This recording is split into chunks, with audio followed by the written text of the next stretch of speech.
Good morning. Excited to be here. I'm Meagen Eisenberg, CMO of MongoDB. We are a modern open source database. A little bit about myself. I've been in the tech industry for the last 20 years. I have been at MongoDB about 2 years, coming from DocuSign. I really specialize in scaling companies, and I learned a lot from my DocuSign days, being there 3.5 years. Running demand generation. We went from 13 million people on our platform to over 50 million, 150 people at our company to over 1,200. So very fast growth. And I learned a lot about the freemium model there that I brought to MongoDB, which is open source. And in my free time, I love advising tech companies, and I advise for over a dozen tech companies. A little bit more about MongoDB. We have over 400,000 people going through our university learning to develop with the product. Some of you will know us from your love of your apps. Over 500,000 apps are built on top of MongoDB. Things like Tinder, Grindr, Expedia, Aer Lingus, and several others out there, like Barclays.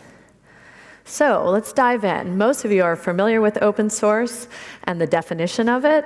It's quite pervasive, and in fact, over 78% of firms run on open source. People choose it, one, because it's free, they have control of it, they can build out on it, and ZDNet has done some studies around this that really lead us to it. So why? Why do people use open source? Well, here's a good thought on it. For those of you who are familiar with Oracle, we at MongoDB really think they've lost the heart of the developer. And they've done this because of their pricing model and being proprietary and locking you into a vendor. And open source really speaks to freeing that and getting you out from that.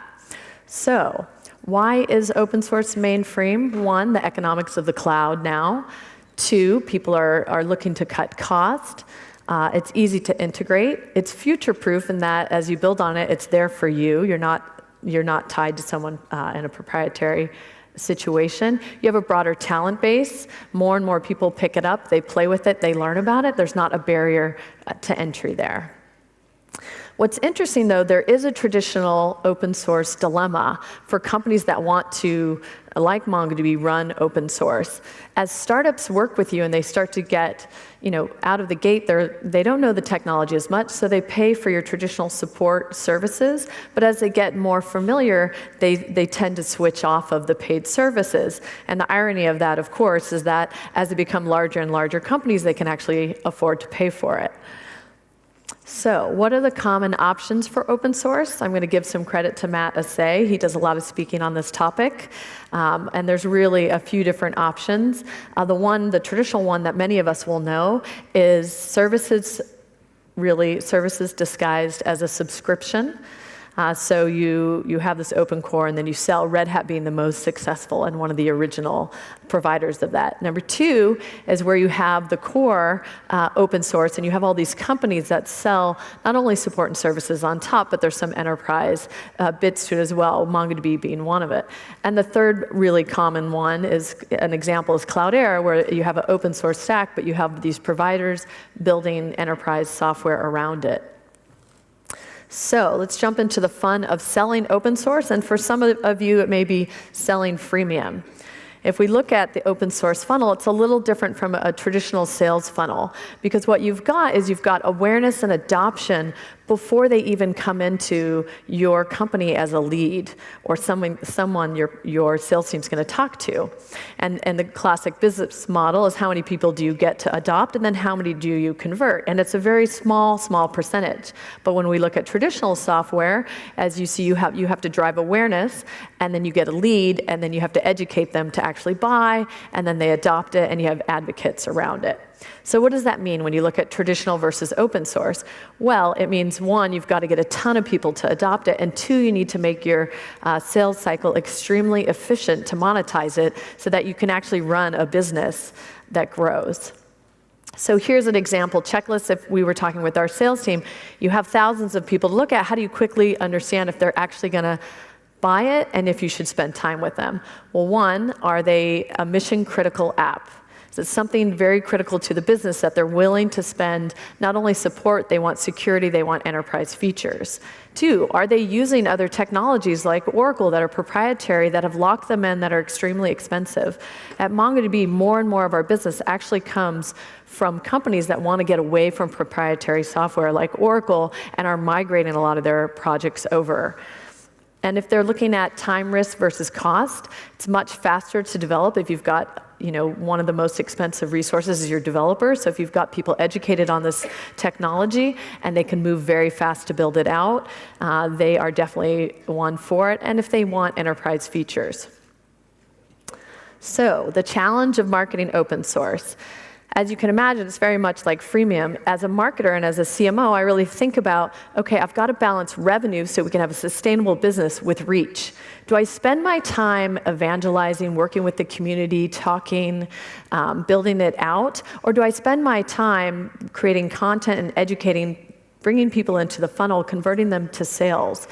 And the buyer, when we think about open source, usually the developer versus someone who's going to pay and has the budget to run it in operations or in a production environment, they're very different persona. And so we constantly balance this at MongoDB, making sure that we are giving time, effort, and resources to grow the community and work with the developer and earn the love from our developers, and then also work with the part of the companies and the buying committee that is going to pay to support and run it. And so if we look at what it takes to do this, one, it's a program mix that matters, and it's across all businesses, and then it's the right people, technology, and process. I love this chart. It's an eye chart. I get it's probably hard to read out there, but for those of you in marketing organizations, you'll recognize all the different things we have to run in order to get people to come into our funnel, to be aware, to educate them through their buyer's journey, and to get them to close as a customer and stay with us. And orchestrating this mix at the right time where people are in the journey is part of the challenge and the love of being in marketing. There's a lot of content you have to create. There's a lot of technologies you have to manage, and then you have to do it at the right time. And when a lot of people think, oh, you just have your marketing org, but actually it's the entire organization that's marketing. You're working with your professional services, you're working hand in hand and partnering with your sales team as people go through the funnel, customer success once they become a customer, and really in the technology open source world that I live in, the experts are our engineers. I would add engineers to this list as well. So if we think about it, most software companies live and die by their website. A majority of our leads, a majority of our adoption comes through our website. So how do I make sure I've optimized it for the best experience for our developers, for those trying to find information? And I think people overlook the importance of the forms. I think it's the most important asset you have on your website. If you're asking too many questions, people are going to abandon your form. But if you don't ask enough, they're not going to convert, and your sales team is not going to know how to follow up with them. So I think forms are something we should spend more time on and use a lot of services on the back end to append information so you don't have to ask so much up front. And then technology. I think a lot of companies use their CRM system for their marketing database. And that's definitely not the right place, especially we've had over 20 million downloads. And when we think about the mass amount of people that are adopting our product, we wouldn't want to put them all in front of our sales team. So instead, we've got a marketing database. We use Eloqua. There's several out there, Marketo, HubSpot. I'm sure you're familiar with many of them. So that it is really our sandbox as marketers to make sure we're targeting, we're understanding what's working to get people through that cycle faster. And then we want to personalize. We do a lot of work on our website to do that. The next thing is technology. It's come a long way. I've been in tech in 20 years. In the last 10 years, the marketing stack has gone from 1 or 2 technologies to 20. At MongoDB, we've purchased over 18 different technologies and implemented them in the last 2 years. And when you think about that funnel, there's a lot of technologies we work with. One, to optimize our website, Optimizely, Visible, Demand Base, Captora. Then once you're in, we use a lot of nurturing and work to get you through. We've got a lot of social channels, so we run Sprinkler, we run Insight Pool.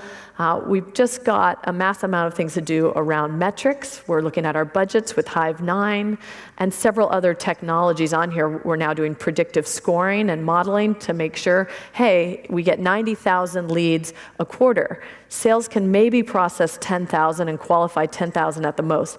Am I putting the right leads in front of them that are actually going to buy or not? And I need technologies and the insights from all that data to do that. And then it's really a closed loop process. I think the success of any marketing organization is their partnership with the sales team and how closely they're working with them. I have a very strong partnership with our CRO and that handoff. And every week we meet with our sales ops and marketing ops team and really talk about the lead flow and the handoff, what's working, what's converting, and what's not. And I really equate it to manufacturing. My first job out of college was at Cisco Systems. I was an IT engineer, and I was supporting master schedulers as part of the manufacturing IT team, and I had to get APIC certified in order to really understand their job. And one thing it taught me is a lot around the flow of information, the flow of things, the handoff. If you enter 1,000 in, 1,000 should come out, and how do we make it more and more efficient and productive? And you should do that with your lead flow between your website, your marketing org, and your sales team.